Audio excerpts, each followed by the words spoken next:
তিনবার জাতীয় চলচ্চিত্র পুরস্কার প্রাপ্ত বাংলা সিনেমার হট অ্যান্ড বোল্ড কুইন খ্যাত চিত্রনায়িকা পপির শেষ সিনেমা ডাইরেক্ট অ্যাটাক সপ্তম দিনে এসেও বক্স অফিসে তার অবস্থান বেশ ভালোভাবেই ধরে রেখেছে। আর মুক্তির প্রথম সপ্তাহ শেষে কতই না হলো এই মুভির বক্স অফিসের কালেকশন, সেটা নিয়ে আমাদের এখনকার আয়োজন। So let's go to the main topic.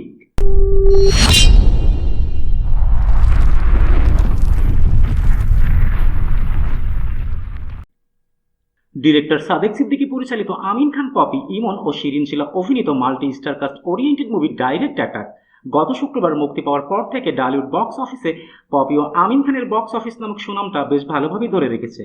Movie নিয়ে ক্রিটিক্সদের কাছ থেকে হতাশাজনক রিভিউ পেলেও পাবলিক বা সিনে দর্শকদের কাছ থেকে প্রশংসা পাচ্ছে। প্রথম সপ্তাহে মুক্তিপ্রাপ্ত 30টি সিনেমা হলের 20টিতেই দ্বিতীয় সপ্তাহে চলবে এই ডাইরেক্ট অ্যাটাক। আর এখানেই বোঝা যায় মুভির ক্রেজ কতটা স্ট্রং। ক্রিটিক্স তুমি যতই নাক ছিটকাও না কেন, অডিয়েন্সের কিচ্ছু যায় আসে না। আর এই মুভির দ্বারা এটাও প্রমাণিত হলো আমিন খান ও পপির দর্শক গ্রহণযোগ্যতা ছিল, আছে এবং থাকবে। আমিন খান বা পপি যদি আবারও চলচ্চিত্র নিয়মিত হয় তাহলে তারা যে কোনো মুভিকে লাভের মুখ দেখাতে সক্ষম। কিন্তু দুঃখের বিষয় হলো আমিন খান বা পপি কেউ আর ডলিউড ফিল্মে নিয়মিত হবেন না, যেটা বাংলা ফিল্মের জন্য এক অপূরণীয় ক্ষতি।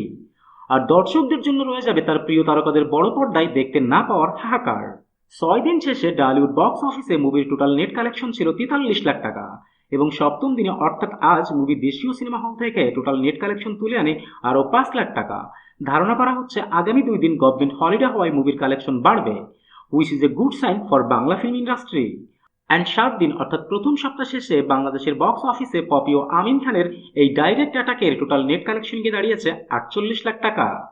That's it for today. আবারও দেখা হবে নতুন কোনো ভিডিওতে নতুন কোনো মুভির বক্স অফিসের কালেকশনের রিপোর্ট নিয়ে। Till then tata and bye by.